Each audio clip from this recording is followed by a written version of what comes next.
Selamat datang.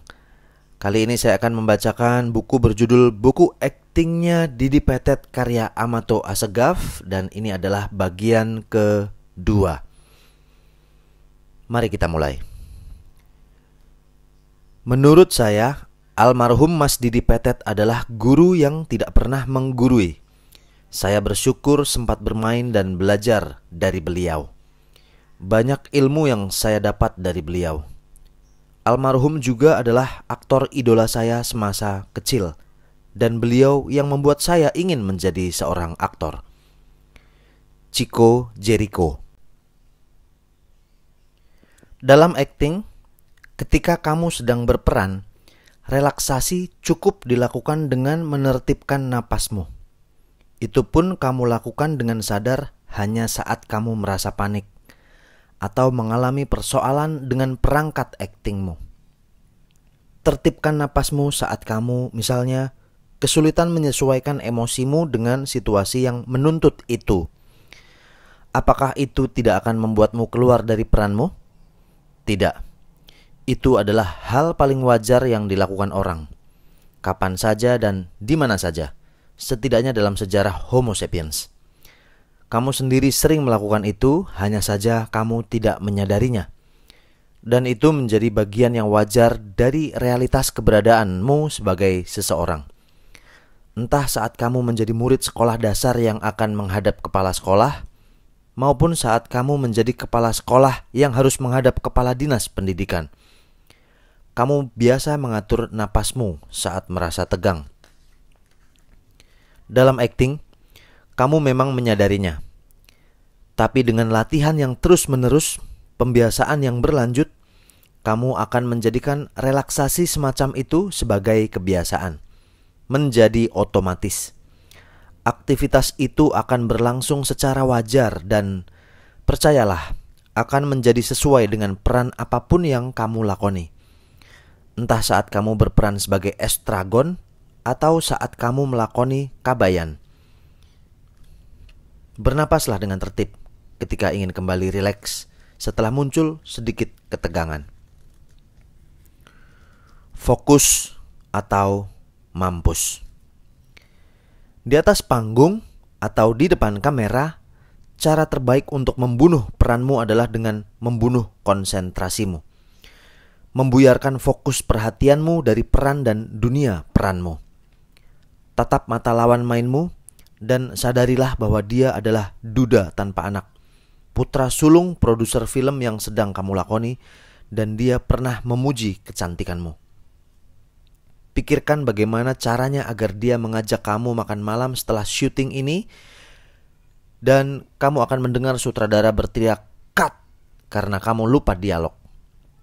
Itu adalah cara paling efektif dan efisien, paling langsung dan paling konyol untuk membunuh konsentrasimu. Melakukan yang sebaliknya, fokus pada peran dan dunia peranmu, adalah cara paling efektif dan efisien untuk berkonsentrasi. Konsentrasi adalah pemusatan pikiran dan perhatian pada suatu hal. Itu adalah definisinya di dalam kamus dan juga di dalam akting. Dan definisi ini tidak dibuat untuk semata menyederhanakan masalah.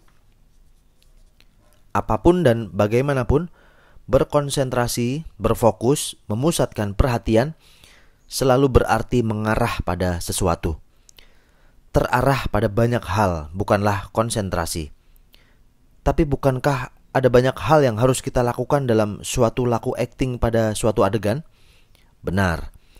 Itulah kenapa konsentrasi dalam akting disebut sebagai konsentrasi distributif. Artinya, konsentrasi yang disebarkan. Artinya memang seperti itu, tapi bagaimana melaksanakannya, itulah yang sering disalahpahami. Konsentrasi distributif tidak dilakukan dengan menyebarkan perhatianmu pada banyak hal. Memang benar bahwa ada banyak sekali yang harus kamu perhatikan dalam sebuah lakon saat kamu berperan. Tapi konsentrasi saat kamu laksanakan hanya akan terarah dalam satu waktu pada satu laku.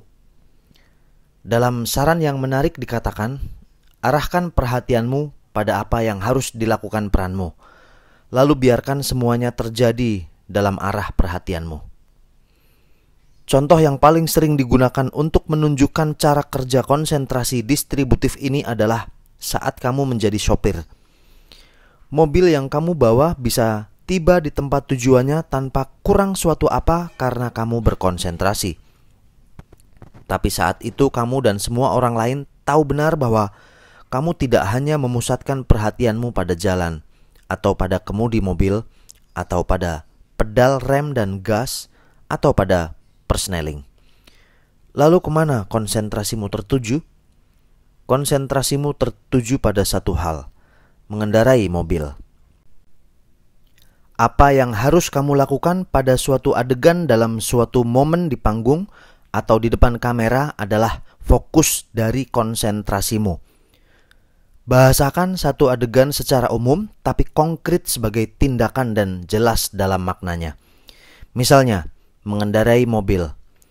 Dengan berkonsentrasi pada tugas itu, kamu secara otomatis akan memegang kemudi sambil menginjak pedal dan meraih persneling. Boleh ditambah dengan memperhatikan jalan raya sambil ngobrol soal tinutuan dengan kawan di sebelahmu. Dengan berkonsentrasi pada apa yang harus kamu lakukan, dalam bahasa yang umum, konkret dan jelas, maka segala hal lain akan mengikuti dengan wajar. Sewajar kamu menginjak rem saat berkonsentrasi mengendarai mobil. Tambatkan perahumu. Bagian ini bukan traktat filsafat pikiran untuk menentang penolakan Daniel Dennett terhadap eksistensi kesadaran.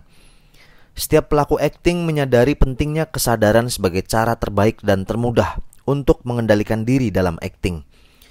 Mengendalikan egomu agar tidak menggagahi peranmu. Kesadaran sebagai keadaan menjadi paham adalah unsur dasar seni peran yang mampu membawa kemajuan bagi aktingmu. Sama seperti napas, rileks, dan fokus. Menjadi sadar adalah tuntutan yang tidak boleh tidak dalam laku akting. Apa yang menarik dari kesadaran adalah eksistensinya yang begitu saja. Kita tidak menyadari kesadaran kita hingga kita merenungkannya, seperti para filsuf. Dalam akting, kita juga tak perlu merenunginya, tapi harus mengarahkannya. Kesadaran dalam akting adalah kondisi menjadi paham atas apa saja yang sedang berlangsung dalam dunia peranmu. Kesadaran dimaksudkan sebagai kendali atas ego dengan menjadi kendaraan yang paling aman bagimu untuk bertolak dari egomu dan mengarungi samudra imajinasimu sebagai peranmu. Dalam arti ini, kamu tidak menjadi peranmu kecuali dengan sadar. Dengan memahami benar siapa peranmu, apa yang terjadi padanya, dan bagaimana peranmu akan bersikap, singkat kata, dengan menunggangi kesadaranmu, kamu menjadi peranmu. Tapi bukannya kesadaran yang terlalu kuat akan menjebak kamu berperan secara mekanis? Itulah kenapa kamu harus menunggangi kesadaranmu, bukan ditunggangi oleh kesadaranmu. Aktor yang berperan mekanis oleh kesadaran yang terlalu kuat, itu namanya ditunggangi oleh kesadarannya. Menunggangi kesadaran adalah menggunakan kesadaran untuk membawamu pada tujuanmu. Kamu tidak perlu memikul perahu yang kamu gunakan untuk berlayar jika kamu telah tiba di tanah seberang. Kira-kira begitu nasihat dalam ajaran Sang Buddha. Begitu pula adanya dengan kesadaranmu dalam melakukan akting. Jika kamu hendak berperan, maka sadarilah peranmu dan segala sesuatu yang terkait dengan itu. Tapi setelah kamu menjadi peranmu, atau katakanlah setelah sutradara telah berteriak action, tinggalkan kesadaranmu dan bermainlah sesuai dengan apa yang telah kamu latih sebelumnya.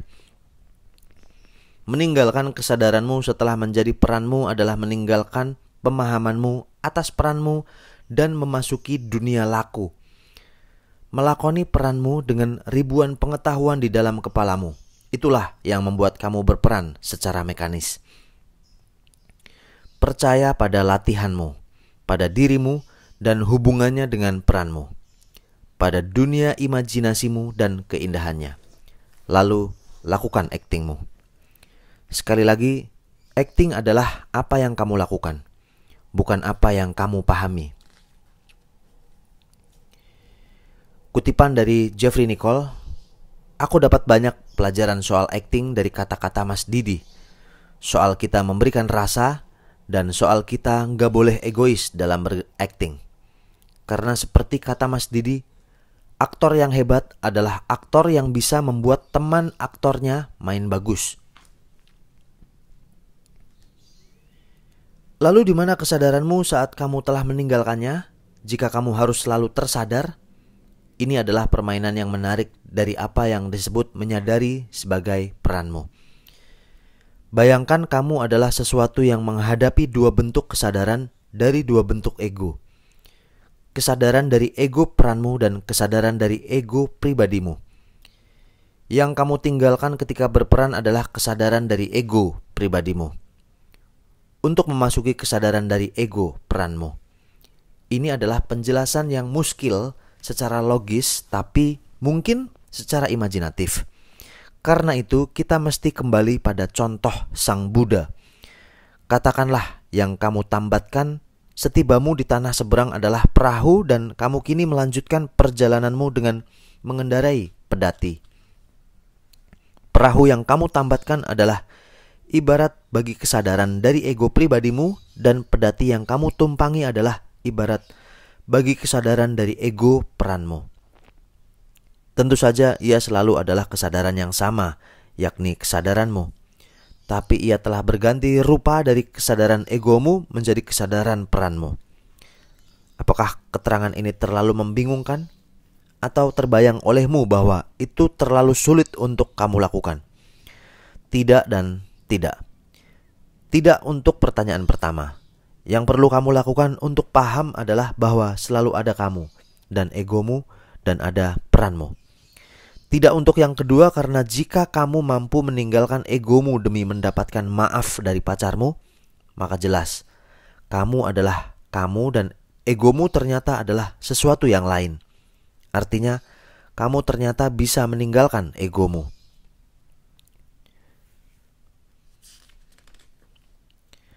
Keempatnya bekerja. Sungguh, bagaimana keempat unsur dasar akting itu bekerja? Keempat unsur ini bekerja secara simultan satu sama lain. Artinya, kamu harus memungkinkan keempatnya bekerja sama dan bersama-sama dalam seluruh laku aktingmu. Keempat unsur ini bekerja terus-menerus saat kamu berakting. Artinya kamu harus membiarkan keempatnya bekerja terus-menerus di sepanjang laku aktingmu. Keempat unsur ini bekerja secara alamiah dalam aktingmu. Artinya kamu harus membebaskan keempatnya bekerja secara alamiah di tengah laku aktingmu. Keempat unsur ini bekerja untukmu bagi laku aktingmu. Artinya berlatihlah. Pengingat, bernapaslah dengan tertib dan aktingmu akan berlangsung damai. Bernapaslah dengan tertib ketika kamu ingin kembali rileks setelah muncul sedikit ketegangan. Bernapaslah dengan tertib ketika kamu harus kembali berkonsentrasi setelah perhatianmu sempat buyar. Bernapaslah dengan tertib saat kamu hendak mengganti rupa kesadaranmu alias berganti kendaraan. Hargai proses. Itulah kuncinya. Masalahmu adalah prosesmu. Dalam Kamus Besar Bahasa Indonesia, proses diartikan sebagai runtutan perubahan atau peristiwa dalam perkembangan sesuatu. Dalam aktingnya Didi Petet, proses dimaksudkan sebagai keadaan berlanjut dan terus berubah dari aktivitas hidup dan latihan. Dengan demikian bisa dilihat bahwa bagi seorang aktor, proses berlangsung dalam dua wilayah yang saling terkait, praktek hidup dan latihan akting. Hasil dari proses dalam praktek hidup adalah apa yang disebut sebagai pengalaman. Hasil dari proses dalam latihan akting adalah kecakapan fisik dan psikis untuk berperan. Di atas panggung atau di depan kamera, Kedua wilayah proses itu harus mampu kamu hubungkan satu dengan yang lain secara wajar. Jika tidak ada hubungan yang tercipta, maka kamu akan bermain mekanis karena hanya mengandalkan latihan, atau kamu akan bermain kosong karena hanya mengandalkan pengalaman. Permainan mekanis akan membuat kamu berperan dalam klise-klise aksi dan ekspresi. Seorang jenderal harus tegap dan seorang pengemis harus membungkuk. Belajar dari proses, menghargai proses, dan percaya pada proses. Didi Petet. Permainan kosong akan membuat kamu tetap kamu tak peduli apapun peran yang kamu lakoni. Entah jadi jenderal atau jadi pengemis, orang hanya melihat pemeran yang sama. Latihan itu harus karena akan membiasakan dirimu dengan berbagai peran yang mungkin kamu lakoni. Masalahnya, latihan tidak akan pernah cukup berguna jika tidak terhubung dengan pengalaman hidupmu. Percayalah, apapun yang menjadi masalahmu dengan peranmu, semua itu adalah persoalan proses kamu latihan dan proses kamu mengumpulkan pengalaman. Karena itu, latihan akting yang baik akan selalu bisa mengantarkan kamu pada pengalaman hidupmu sendiri. Proses dalam praktek hidup akan mempertautkan kamu dengan pengalamanmu. Kewajibanmu sebagai aktor adalah membuka diri pada semua itu dan menyimpan semua ini sebagai harta yang berharga bagi senimu. Adapun proses dalam latihan akting akan membekali kamu dengan kemampuan teknis untuk menggali ke dalam dirimu, mencari dan menggunakan semua pengalamanmu dalam hidup, dan mengulang semua itu kapanpun kamu perlu. Latihan yang baik akan mempersiapkan tubuh dan suaramu untuk memikul beban karakter yang kamu lakoni sekalian dengan seluruh isi psikologisnya. Upaya agar kamu menjadi peranmu bukan hanya memainkannya.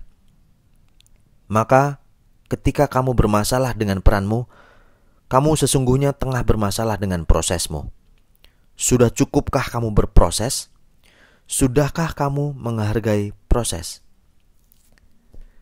Menghargai proses adalah belajar dari proses dan percaya pada proses. Belajar dari proses akan mempersiapkan kamu dengan kecakapan teknis dan kekayaan batin. Percaya pada proses akan memudahkan kamu untuk menghubungkan keduanya dalam satu peran. Belajar dari proses adalah belajar dari praktek hidup dan latihan akting secara terus-menerus dan berubah bersamanya secara aktif. Seperti yang sudah disinggung pada bagian sebelumnya, inti dari praktek hidup seorang aktor adalah mengalami, secara khusus mengumpulkan pengalaman batin. Adapun inti dari latihan akting adalah menggali kembali seluruh pengalaman itu dan mengekspresikannya lewat tubuh dan suara. Pengalaman itu bisa pengalaman emosional dari kedalaman psikologismu, pengalaman kognitif dan lumbung pengetahuanmu, atau pengalaman observasional dari lingkungan sekitarmu. Percaya pada proses adalah percaya pada perubahan yang terjadi padamu sebagai akibat dari praktek hidup dan latihan akting. Sekalian juga percaya bahwa pengalaman hidup dan hasil latihanmu adalah harta dan kuasa terbesar yang kamu miliki sebagai aktor. Dan jika kamu ingin tahu bagaimana menghubungkan proses kehidupanmu dengan proses latihanmu, maka kamu harus percaya pada proses. Kenapa? Karena proses dalam hidup dan latihanmu akan bekerja bagimu untuk membuat hubungan itu. Syarat agar kamu bisa membuat proses itu bekerja bagimu adalah percaya padanya. Itu berarti kamu harus membuka dirimu untuk menjalani proses itu secara berlanjut dan tanpa henti. Caranya juga mudah. Kamu hanya perlu terus mengumpulkan pengalaman dan melatih aktingmu seakan-akan kamu baru pertama kali melakukannya. Dalam bahasa yang sekira religius, kehidupan adalah kesaksian seorang aktor dan latihan adalah ibadahnya. Tubuh yang mampu memikul beban peran. Didi Petet menunjuk tubuh yang bugar sebagai tubuh yang dibutuhkan oleh seorang aktor. Adapun tubuh yang bugar itu adalah tubuh yang mampu memikul beban peran. Peran adalah apa yang kamu lakoni sebagai aktor. Memikul beban peran adalah menjadi peranmu, menempatkannya di kedalaman batinmu, dan mengekspresikan aksinya lewat tubuh dan suaramu. Dengan begitu, menjadi jelas bahwa tubuh yang dimaksud di sini adalah keseluruhan dirimu, lahir maupun batin. Sehingga bisa dipahami bahwa kebutuhan akan tubuh yang bugar adalah kebutuhan akan tubuh lahir dan tubuh batin yang sama bugarnya. Bicara tentang tubuh yang bugar secara lahir maupun batin ini adalah juga bicara soal proses. Tubuh batin yang bugar dibutuhkan untuk menempatkan pengalaman peranmu sedemikian sehingga kamu bisa mengalami apa yang dialami peranmu. Itu adalah tubuh batin yang terbuka bagi proses hidup. Adapun tubuh lahir yang mampu mengekspresikan aksi peranmu harus dipersiapkan lewat proses latihan.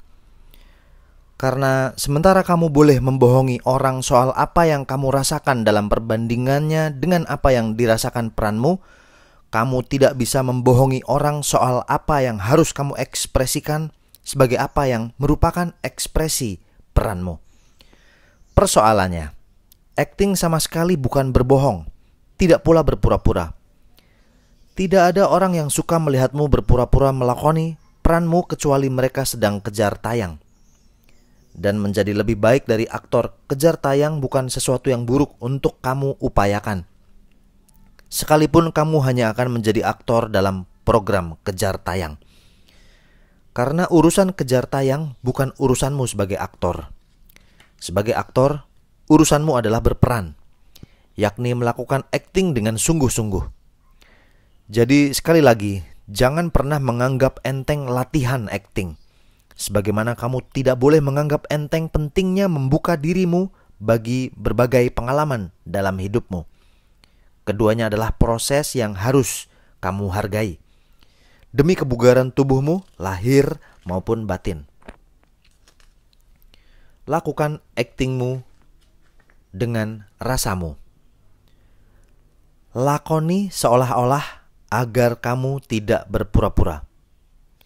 Mari kita bicara soal seolah-olah atau as if. Kata seolah-olah, as if, telah menjadi sumber masalah dalam acting. Kata ini telah membuat kebanyakan orang beranggapan bahwa acting adalah laku berpura-pura. Semacam upaya untuk mengelabui atau pada pokoknya menjadi bukan yang sesungguhnya. Beberapa dari kita boleh berpikir bahwa itulah kenyataannya. Artinya, ada semacam pembenaran bahwa acting memang adalah laku berpura-pura, hanya seolah-olah. Kira-kira begitu. Saya seolah-olah seorang jenderal dan kamu seolah-olah seorang aktivis. Apa bedanya dengan mengatakan saya pura-pura jadi jenderal dan kamu pura-pura jadi aktivis? Begitu juga dengan apa yang kita lakukan. Kamu seolah-olah mengacungkan pistol dan menembak kepala saya dan saya seolah-olah terkesiap dan tumbang dengan kepala tertembus peluru. Apa bedanya dengan mengatakan bahwa saya pura-pura mati dan kamu pura-pura membunuh? Jika kita bicara tentang kenyataan dari mana kita memandang semua itu, maka yang ada hanya begitu banyak seolah-olah. Dengan bahasa yang sekira sarkas, kamu bisa bilang itu berpura-pura. Tapi jika pandangan kamu luaskan dan pertimbangan atas kenyataan imajiner juga kamu sertakan, maka kamu akan tahu bahwa memang ada perbedaan yang sangat mendasar antara seolah-olah, as if, dengan berpura-pura. Kamu mungkin hanya belum merasakannya saja, dan kamu tidak perlu jadi aktor untuk bisa merasakan itu. Jika kamu cukup peka dan terbuka, maka kamu tidak akan merasa sedang berpura-pura ketika kamu meneteskan air mata saat menyaksikan sebuah adegan film yang menyentuh.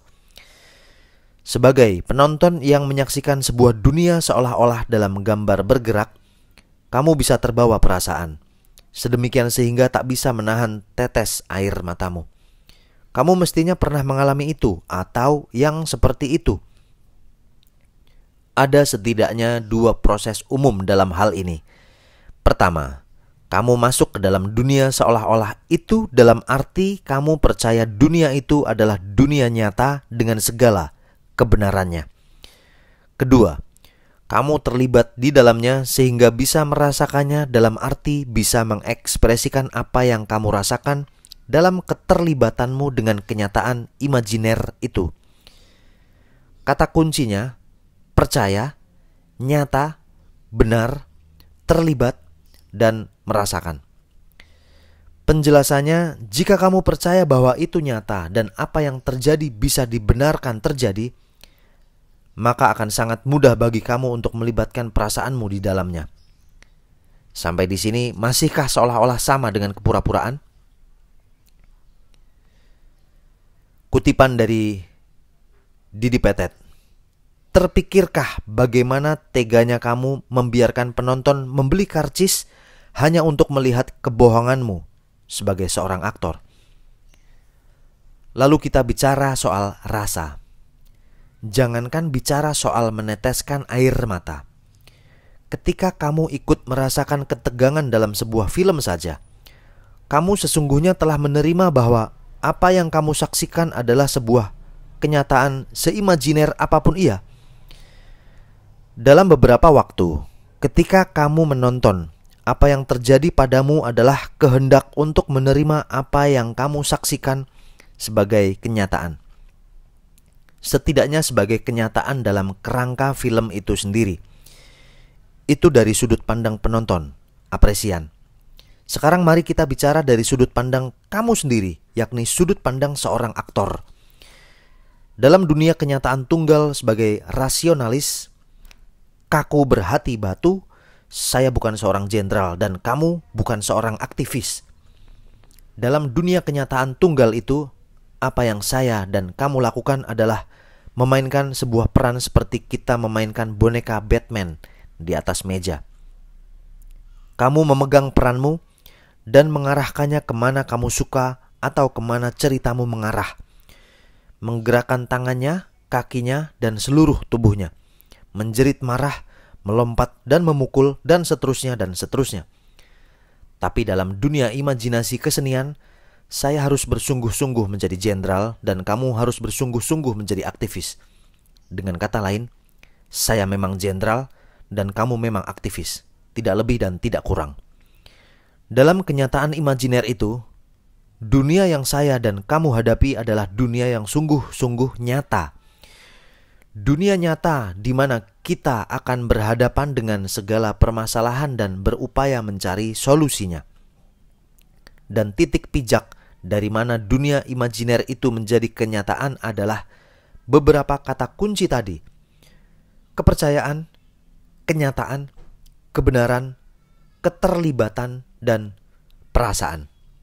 Tak perlu lebih dan tak bisa kurang dari kelima kata kunci itu.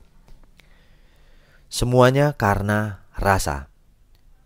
Kamu harus percaya pada dunia di dalam naskah itu, menghadapinya sebagai kenyataan dan memperhitungkan segala sebab dan akibat yang terjadi di dalamnya sebagai kebenaran dengan cara terlibat di dalamnya lewat peranmu.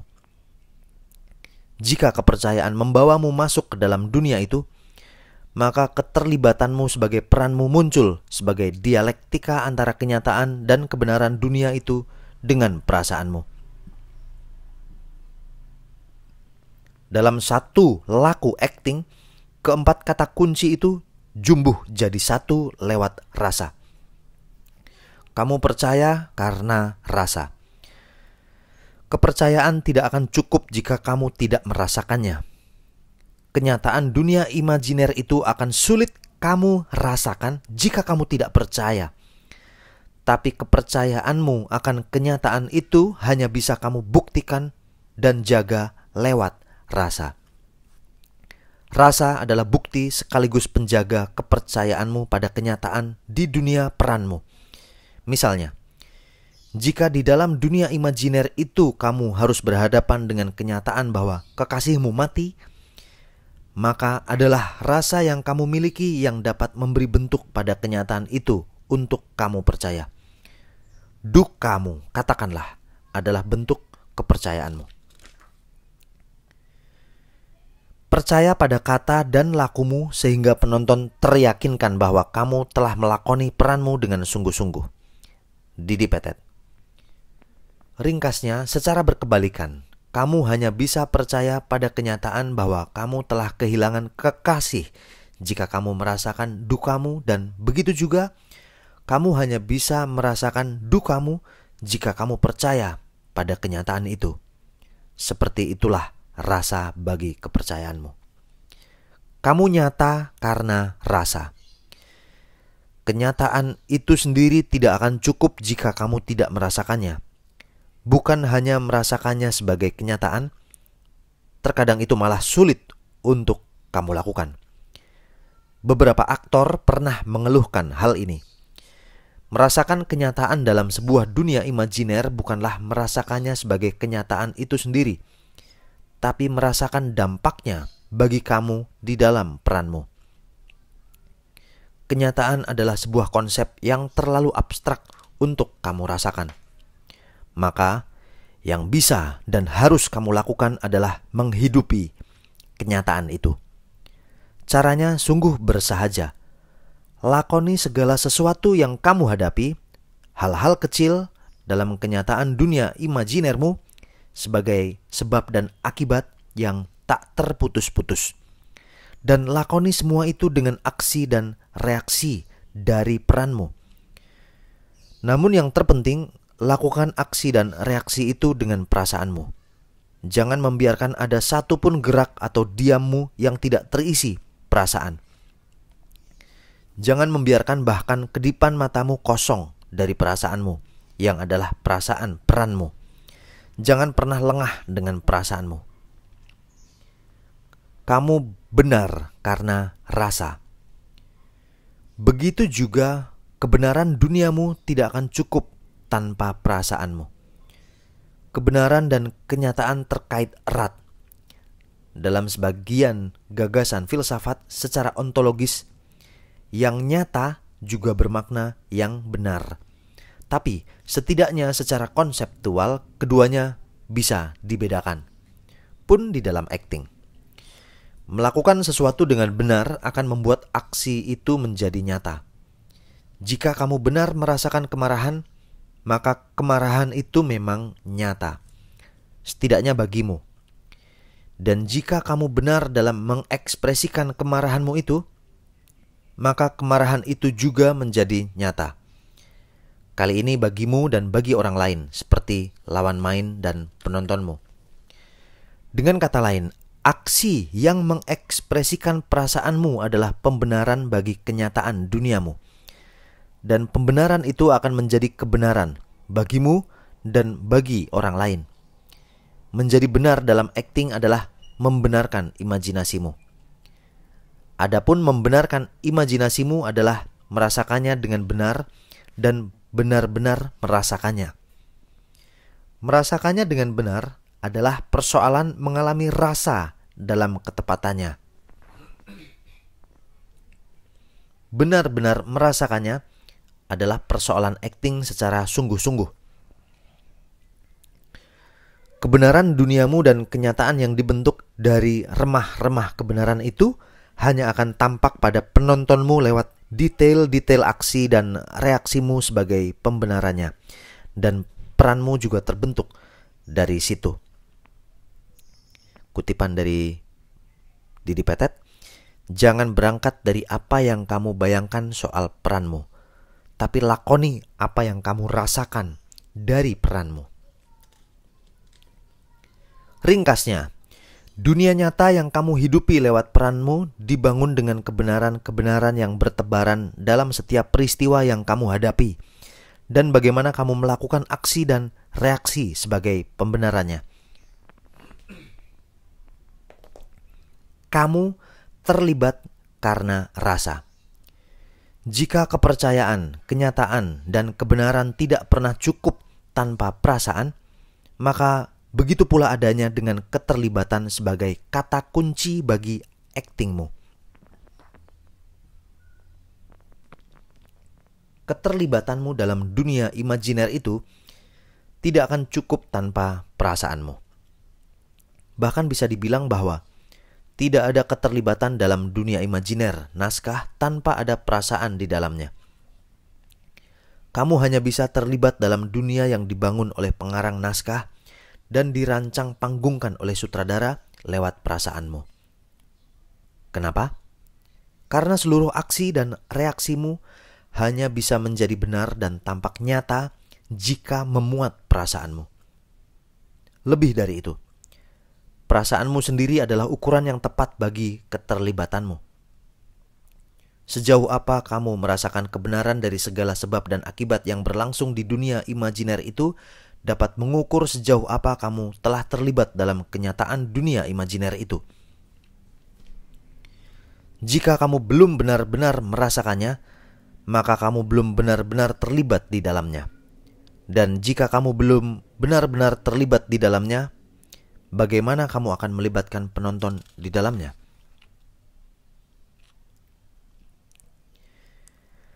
As if I am a physician, what do I have to do? Di suatu tempat pada suatu masa dalam suatu keadaan tertentu, sekiranya saya seorang dokter, apa yang harus saya lakukan? Kata as if yang merupakan mantra Stanislavskian dan menjadi bahan renungan serius di Dipetet ini bisa juga diindonesiakan sebagai sekiranya. Dalam pelik berbahasa, kata sekiranya tak beda dengan seolah-olah. Satu hal jelas dari ungkapan yang sudah menjadi populer itu adalah yang disebut sekiranya atau seolah-olah itu mestinya hanya semacam pemicu yang bersifat kognitif bagimu untuk memasuki dunia imajinermu. Maksudnya hanya urusan bagaimana kamu akan menemukan aksimu lewat pemikiran, logismu. Setelah hal itu menjadi jelas bagimu, yakni apa yang harus kamu lakukan, maka yang kamu butuhkan berikutnya adalah rasa. Di sini, pada tahap ini, ketika perasaan telah kamu libatkan, apa yang seolah-olah telah menjadi sungguh-sungguh. Serius, kamu memang seolah-olah seorang dokter, tapi kamu tidak seolah-olah sedang bersedih atau seolah-olah sedang meneteskan air mata.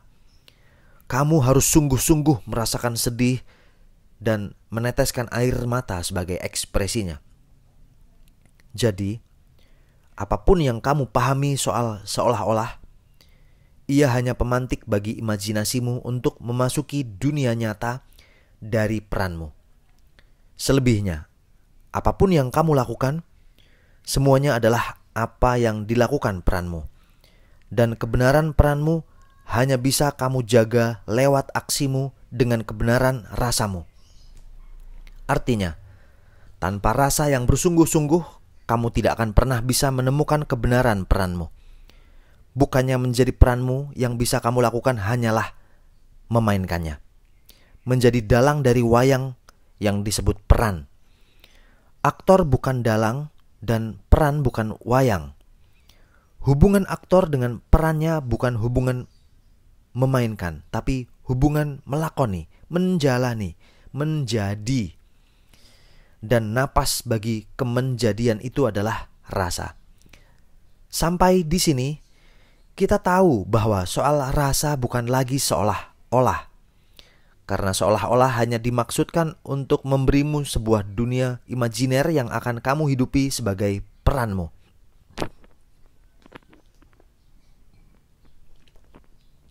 Dan kamu hanya bisa hidup di dalam dunia imajiner itu jika kamu menjadi peranmu. Rasa yang tidak seolah-olah.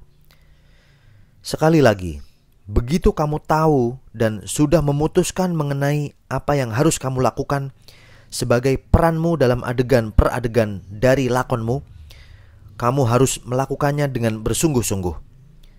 Tapi tingkat kesungguhanmu tidak diukur oleh laku kamu itu sendiri, melainkan oleh rasa sebagai penggeraknya. Ketika kamu menembak kepala sang jenderal, kamu tidak benar-benar sedang membunuh, tapi kamu benar-benar menembaknya. dalam kurung peduli setan itu pistol dengan peluru kosong atau bahkan pistol kayu. Dan terutama kamu juga benar-benar hendak membunuhnya.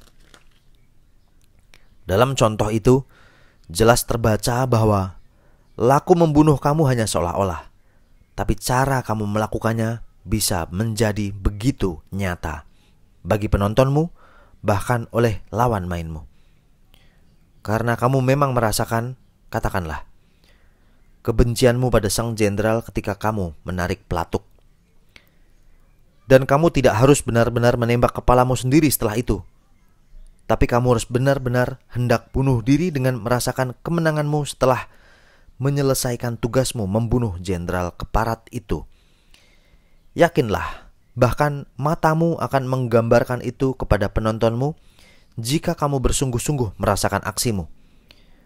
Kamu mungkin akan tersenyum tipis dan dor, kepalamu meledak.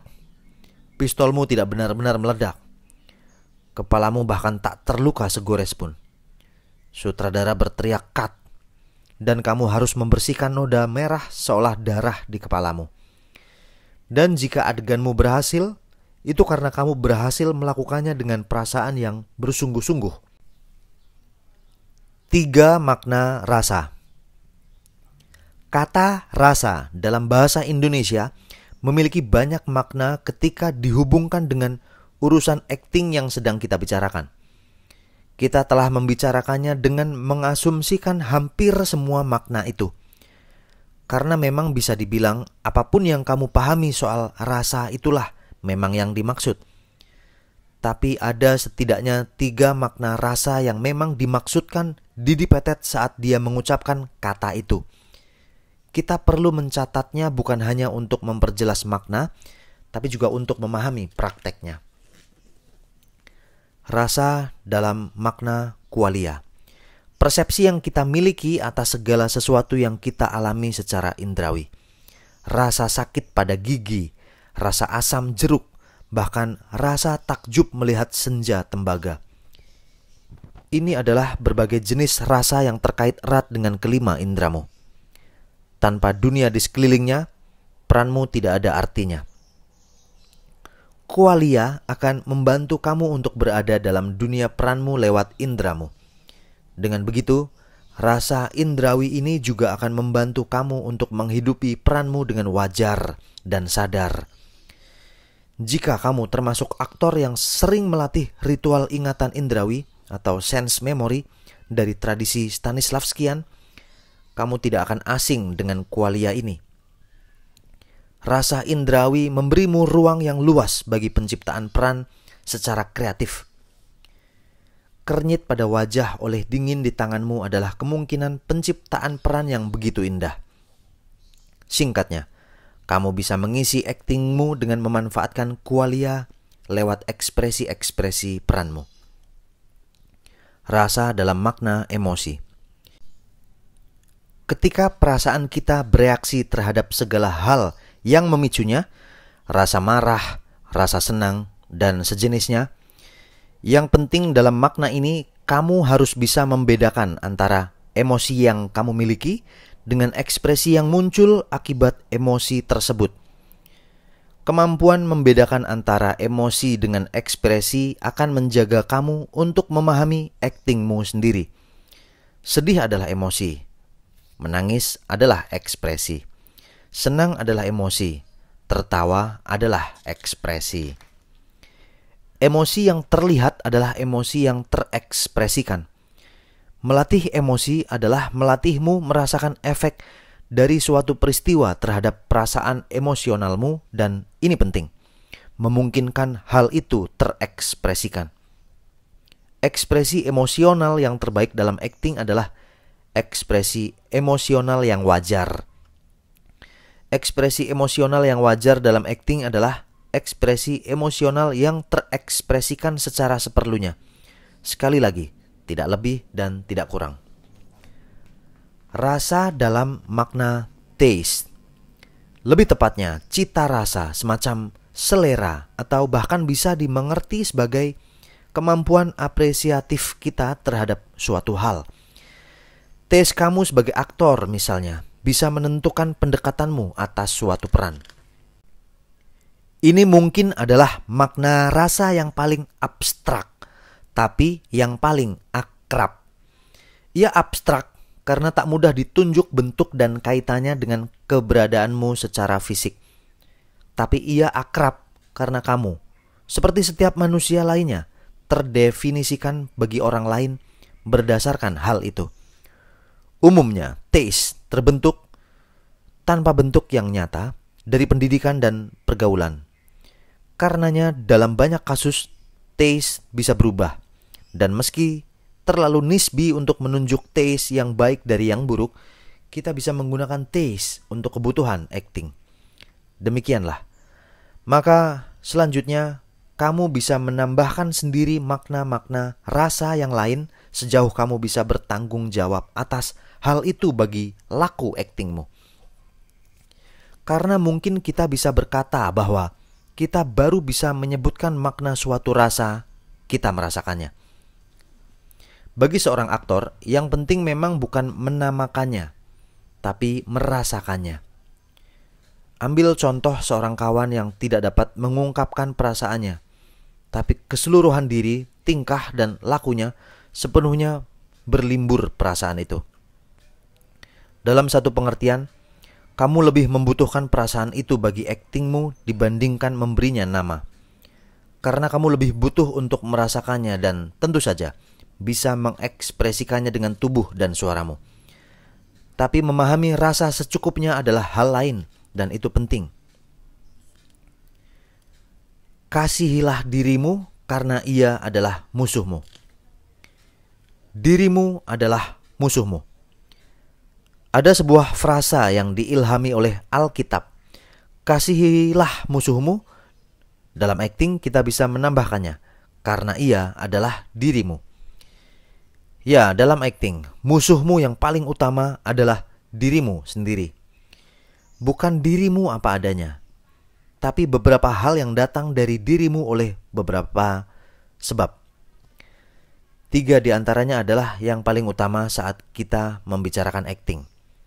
Kita akan membicarakan ketiganya, mencari tahu apa yang bisa kita pahami dari ketiganya, melacak masalahnya, dan memperkirakan solusinya. Agar kita bisa melihat ketiganya sebagai satu kesatuan yang saling terkait, erat dan lekat pada dan sebagai dirimu. Menyadari dirimu sebagai musuhmu adalah menyadari keburukannya bagi tujuan aktingmu. Dan menyayangi dirimu hanya bisa kamu lakukan dengan menghindari keburukannya bagi aktingmu. Karena bagaimanapun juga tanpa dirimu sendiri kamu tidak akan pernah bisa melakukan akting. Yang pertama dari 3 kemalasan. Kemalasan bisa datang dari banyak sumber, tapi ia terutama berkaitan dengan satu hal, yakni keengganan untuk melatih tubuh dan suaramu sebagai persiapan bagimu untuk menjadi seorang aktor. Kemalasan berkaitan dengan latihan.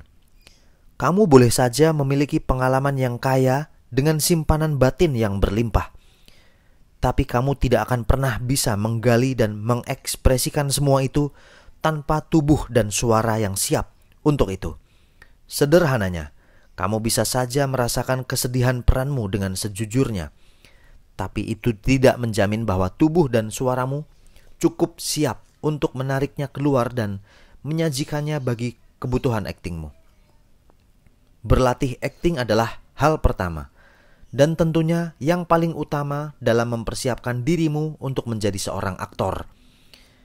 Kemalasan untuk berlatih dengan alasan apapun akan menjerumuskan kamu dalam masalah besar. Masalahnya, apa yang akan diberikan kemalasan padamu adalah apa yang paling memalukan yang mungkin ditunjukkan seorang aktor, ketidaksiapan. Dan sebagai masalahnya, ketidaksiapan muncul dari kurangnya latihan. Entah di atas panggung atau di depan kamera, ketidaksiapan bukan sesuatu yang bisa kamu tutupi dengan cara apapun. Yang malah akan terjadi ketika kamu mencoba menutupinya adalah kehancuran peranmu. Pernah melihat aktor yang bermain di bawah atau di atas level perannya?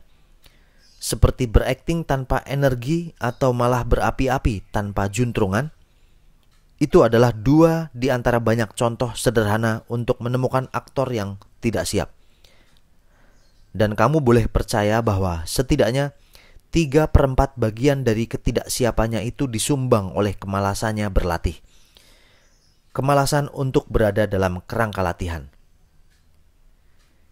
Jangan mempermalukan dirimu dengan ketidaksiapanmu sebagai aktor. Sekali lagi, dan memang tidak ada yang lebih memalukan bagi seorang aktor dibandingkan ketidaksiapan. Solusinya, apakah kamu pikir hadir di tempat latihan sudah cukup membuatmu tampak rajin berlatih? Memberi kamu argumen untuk mengatakan bahwa kamu tidak sedang ditekuk oleh kemalasan? Menyarankan bahwa kamu siap? Tidak. Masalah yang paling sublim mengenai kemalasan berlatih adalah ketidakdisiplinan dalam berlatih.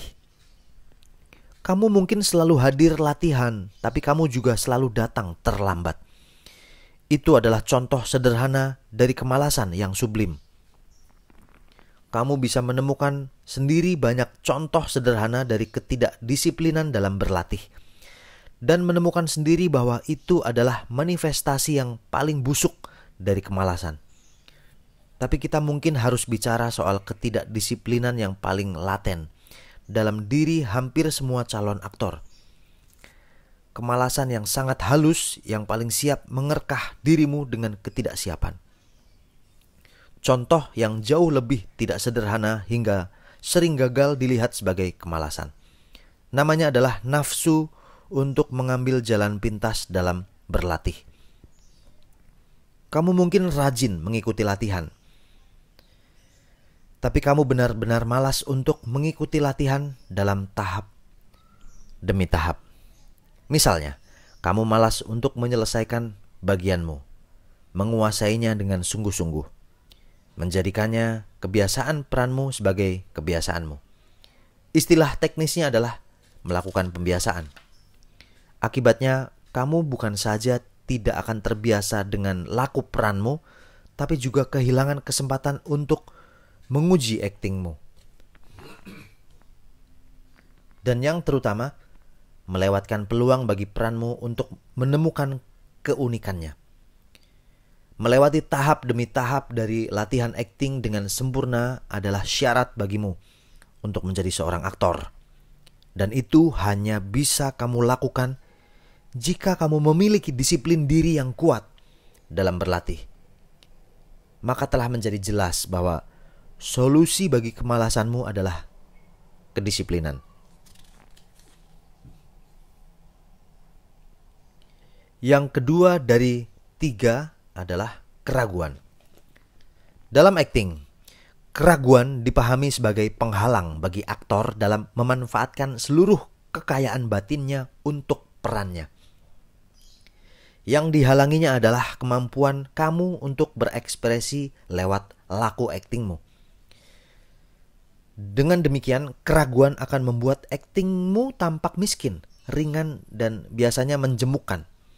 Dengan akting seperti itu, kamu akan dikenang sebagai aktor yang buruk. Atau jika kamu cukup beruntung, tidak ada yang akan mengenangmu sebagai aktor serius. Akting yang ekspresif tidak hanya memberi pesona pada peranmu, memaku hati penontonmu pada laku peranmu, tapi juga memberimu kesempatan untuk mencipta sebagai seorang seniman peran. Dan itulah makna sesungguhnya menjadi aktor. Sayangnya, akting yang ekspresif tidak datang dari luar dirimu. Artinya, kamu tidak bisa berharap pada kostum yang megah, make up yang mewah, kecanggihan konsep penyutradaraan, atau bahkan kejeniusan pengarang naskah. Bahkan tidak pada sebesar apapun peranmu. Akting yang ekspresif datang dan hanya bisa datang dari dirimu sendiri. Sehingga jika ekspresi itu tidak juga muncul, tidak ada yang bisa disalahkan kecuali dirimu sendiri.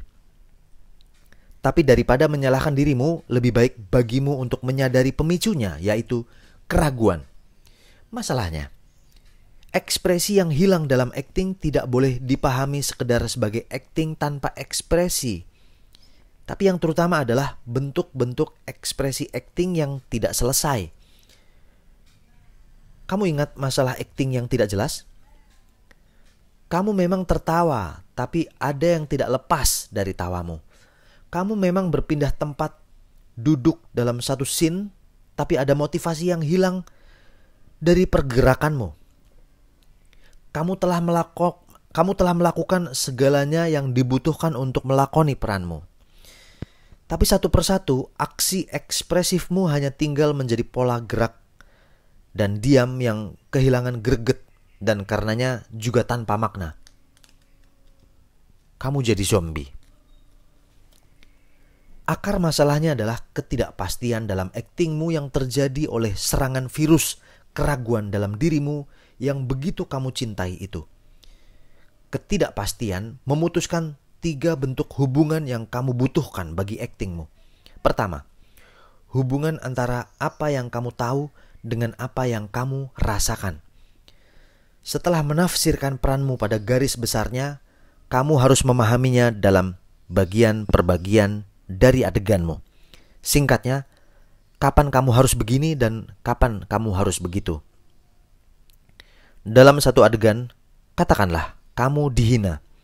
Kamu tahu bahwa kamu dihina dan harus bereaksi terhadap hinaan itu berdasarkan karakter peranmu. Untuk itu, kamu harus merasakan keterhinaan itu agar reaksimu bisa muncul secara wajar.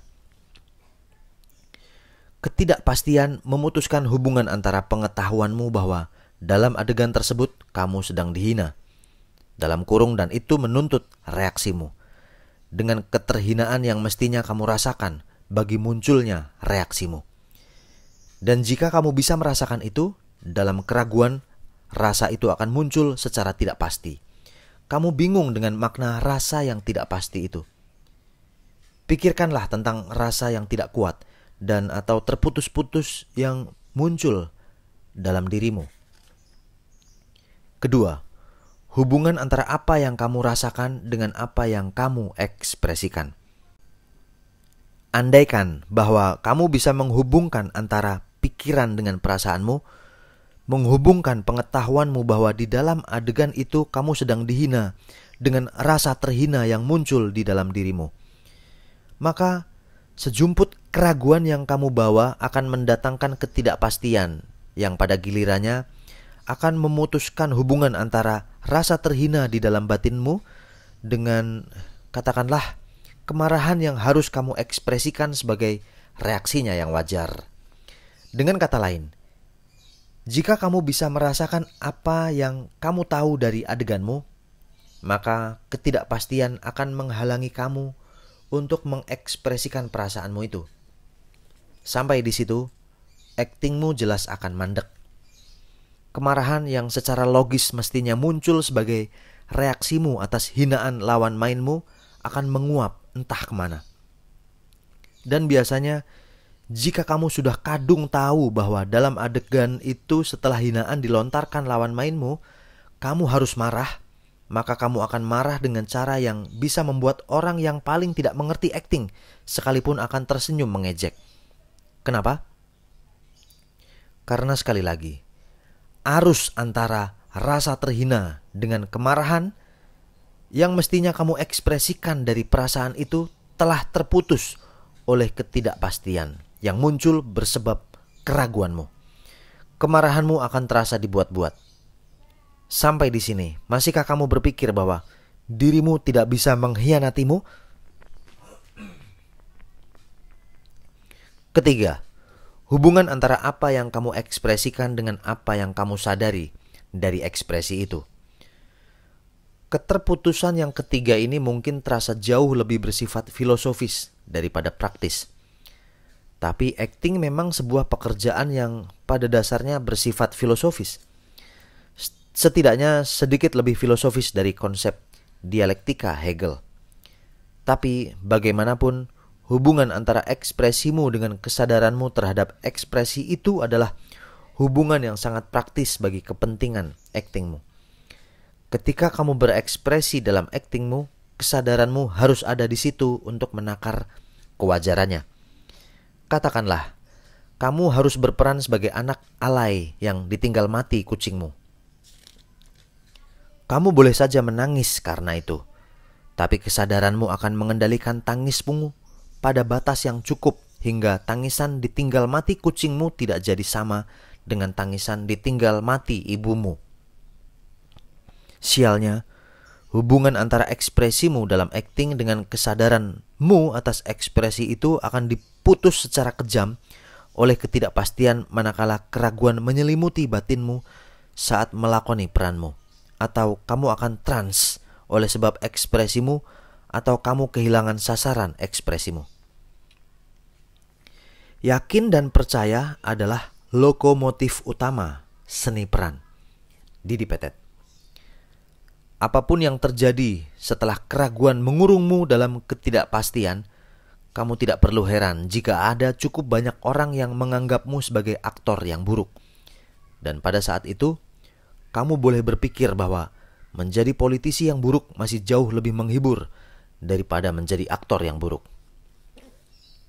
Solusinya, sesederhana masalah yang ditimbulkan oleh keraguan, sesederhana itu pula solusi bagi keraguan.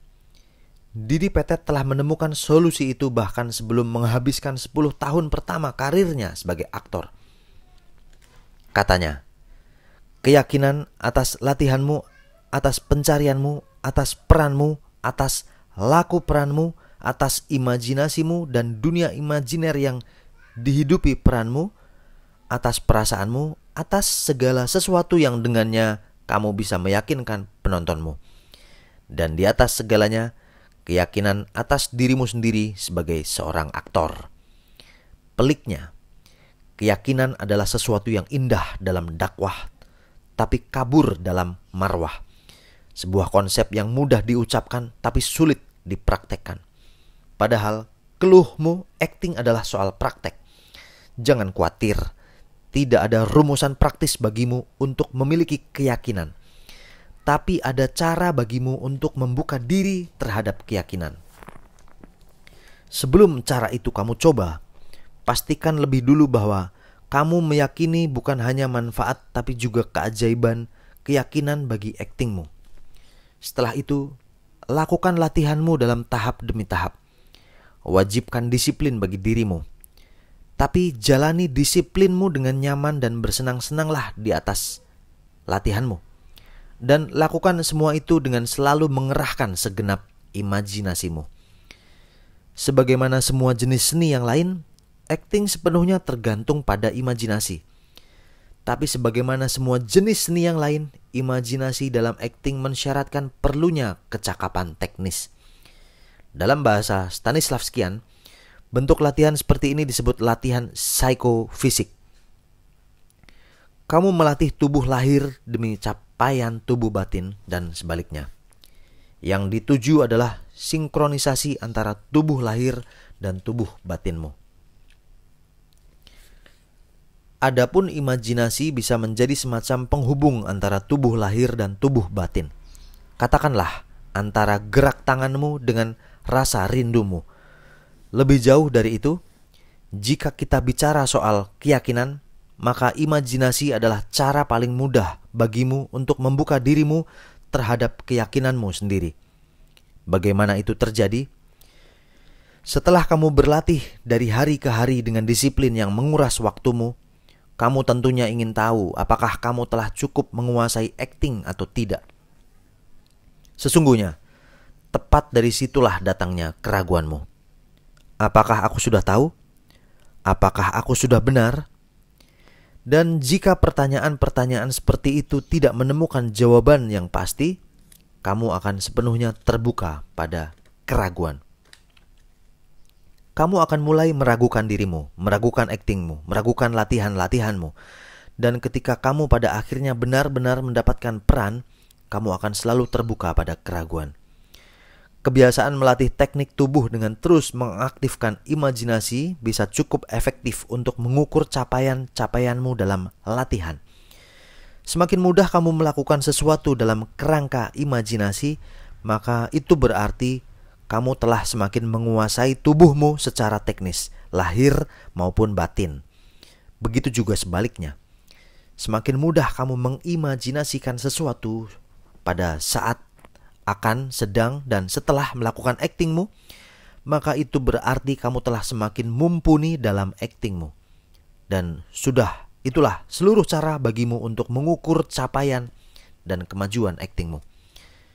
Maka setelah ukurannya kamu temukan, setelah pertanyaan-pertanyaan tadi sudah bisa kamu jawab, biarkan dirimu meyakini kemampuanmu. Yang perlu kamu lakukan hanyalah melakukan akting. Seperti itu. Sesederhana itu.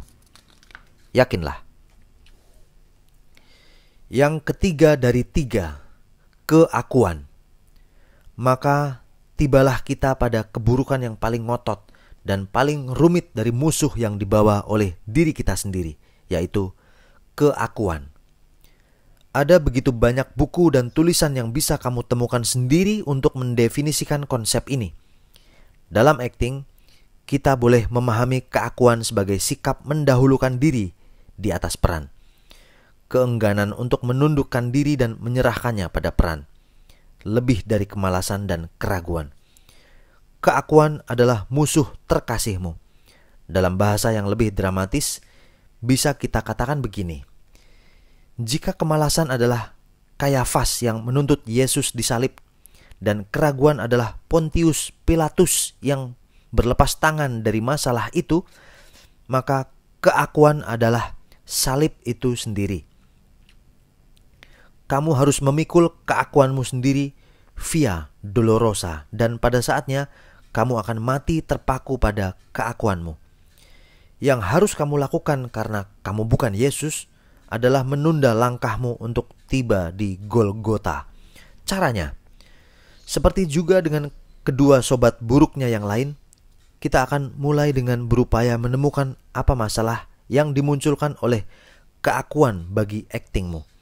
Lalu mencari solusi yang paling praktis dan paling mudah. Masalahnya, membicarakan soal keakuan dalam kaitannya dengan akting adalah membicarakan akting itu sendiri.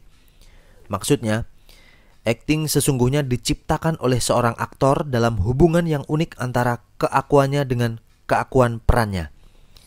Jika dilihat dari sudut ini, maka sesungguhnya masalah yang dimunculkan oleh keakuan pada akting adalah masalah adanya dua keakuan dalam satu diri yang harus dilakoni oleh seorang aktor. Sederhananya, sebagaimana kamu memiliki keakuan, peranmu juga memiliki keakuannya sendiri. Melakoni peran tanpa melakoni keakuan peran adalah sesuatu yang mustahil. Bahkan suka atau tidak, kamu harus melakoninya. Maka masalah yang mungkin muncul adalah konflik antara dua keakuan itu. Konflik ini dapat berwujud keacuhanmu pada keakuan peranmu atau terlalu besarnya keakuanmu untuk memberi ruang pada keakuan peranmu di dalam dirimu. Akibat yang muncul dari keduanya adalah dirimu yang selalu hadir dalam setiap peranmu. Apakah itu buruk? Tergantung bagaimana kamu memahami apa yang disebut dirimu di dalam peranmu. Jika yang dimaksudkan dengan dirimu adalah seluruh intensitas kedirianmu yang bisa kau berikan pada peranmu, maka dirimu dalam peranmu bermakna positif. Tapi jika yang dimaksudkan dengan dirimu adalah kehadiranmu yang tidak malu-malu dalam setiap peranmu, maka dirimu dalam peranmu bermakna negatif. Jadi jelas, masalah yang ditimbulkan oleh keakuan bagi aktingmu adalah dirimu.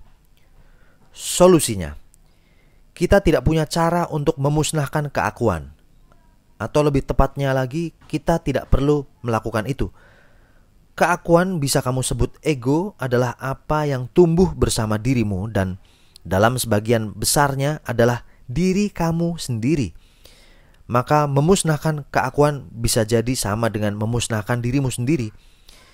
Jadi yang harus kita lakukan seperti nasihat para mistikus dan pertapa adalah mengendalikan keakuan. Akting tanpa perlu terdengar mistis juga menawarkan solusi yang sama.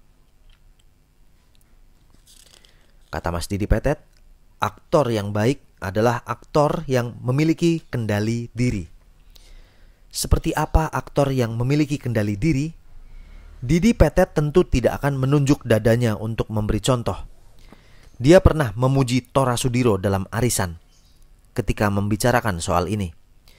Tapi sementara kamu boleh menonton arisan untuk membuat perbandingan, ada baiknya jika kita bicara soal segala sesuatu yang lebih praktis bagimu daripada kamu terjebak untuk meniru-niru Tora. Kayaknya bahkan Tora tidak bisa meniru Tora dan mendapatkan hasil yang sama baiknya. Dalam akting, keakuan atau ego bukan subjek untuk kamu lawan dan kalahkan. Kamu bahkan tidak perlu menghadapinya sebagai apapun. Yang perlu kamu lakukan adalah menyapih keakuanmu seperti seorang ibu menyapih bayi kesayangannya untuk berhenti menetek. Maka seperti ibu yang menjauhkan bayinya dari payudaranya, kamu harus menjauhkan egomu dari apa yang paling membuatnya nyaman dalam melakoni perannya. Ringkasnya, keluarlah dari zona nyamanmu dalam melakukan akting. Jika kamu merasa nyaman dalam melakukan ini sehingga tidak mau lagi untuk melakukan itu, maka itulah tanda bahwa bayi egomu sedang menetek. Dalam bahasa Didi Petet, dengan bertahan di zona nyamanmu dalam melakukan akting dan melakoni peran, kamu sesungguhnya sedang mendandani ego pribadimu, bukan ego peranmu. Maka, secara logis, yang harus kamu lakukan adalah keluar dari zona nyamanmu dan lakoni peranmu dalam tuntutannya yang paling ekstrim, yang paling membuatmu merasa tidak nyaman. Lakukan itu terus-menerus dalam berbagai pola laku akting yang mungkin bagi peranmu hingga kamu sendiri bisa menikmatinya. Jika kenikmatan itu telah muncul, barulah kamu akan kembali merasa nyaman.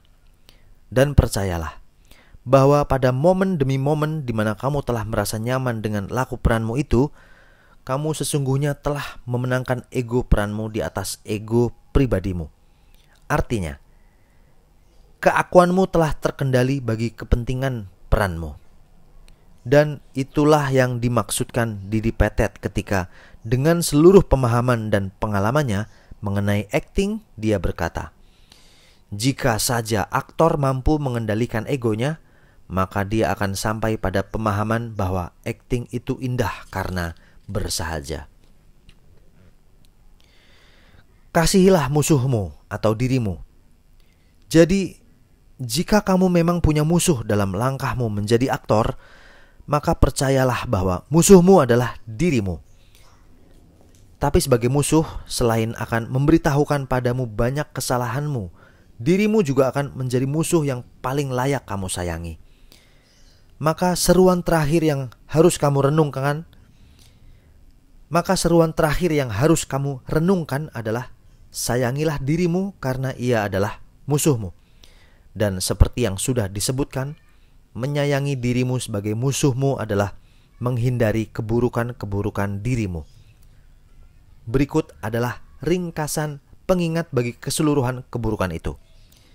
Dirimu menjadi musuhmu oleh 3 hal: kemalasan, keraguan, dan keakuan. Kemalasan berkaitan dengan latihan. Masalahnya adalah ketidaksiapan. Solusinya adalah disiplin. Keraguan berkaitan dengan pengalaman. Masalahnya adalah ketidakpastian. Solusinya adalah keyakinan. Sedangkan keakuan berkaitan dengan kepribadian. Masalahnya adalah dirimu. Solusinya adalah kendalikan dirimu.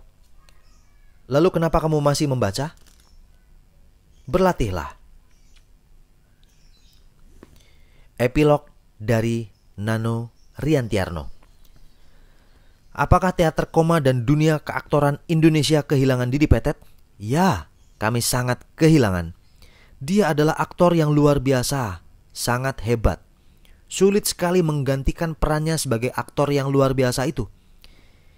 Didi Petet masuk teater koma pada November 1981 pada pementasan Voice Check yang kami mainkan di teater tertutup.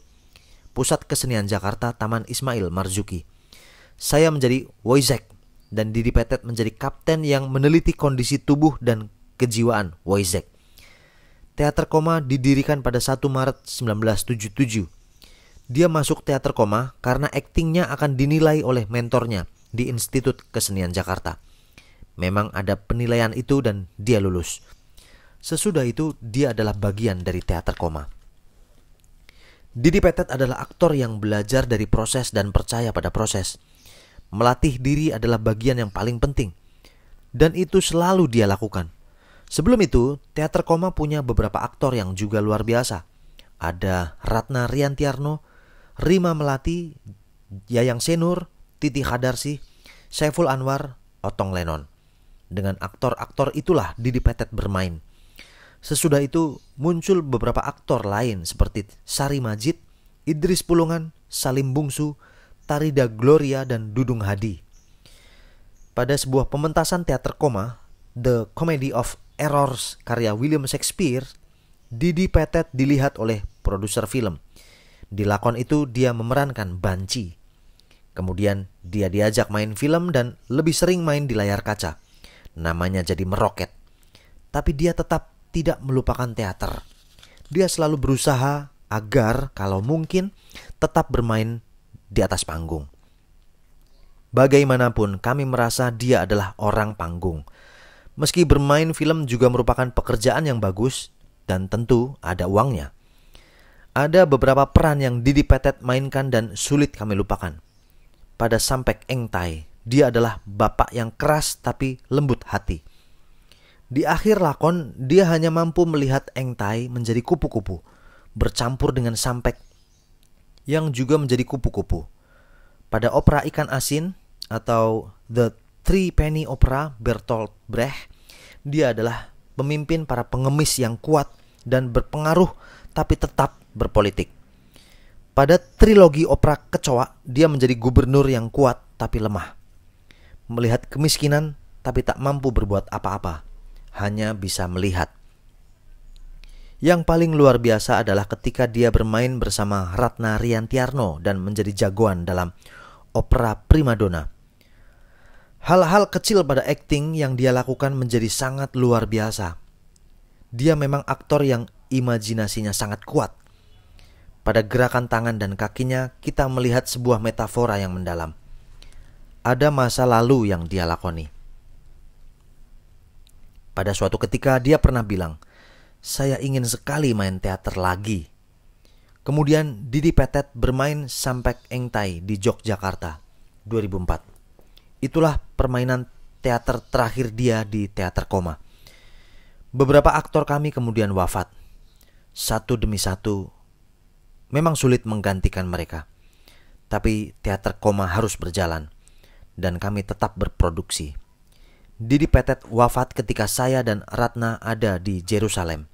Dia masih sangat muda. Masih banyak yang harus dilakukan. Dan dia mampu melakukannya. Tapi Tuhan Yang Maha Esa sudah menghendaki. Apakah Teater Koma dan dunia keaktoran Indonesia kehilangan Didi Petet? Ya, kami kehilangan. Sungguh sangat kehilangan. Ya, terima kasih. Itulah akhir dari pembacaan audiobook. Buku yang berjudul Buku Aktingnya Didi Petet, karya Amato Asagaf. Terima kasih telah mendengarkan dan belajar bersama-sama. Mohon maaf atas kurang lebihnya dari pembacaan audiobook ini. Sampai bertemu kembali di buku-buku selanjutnya. Sampai bertemu kembali.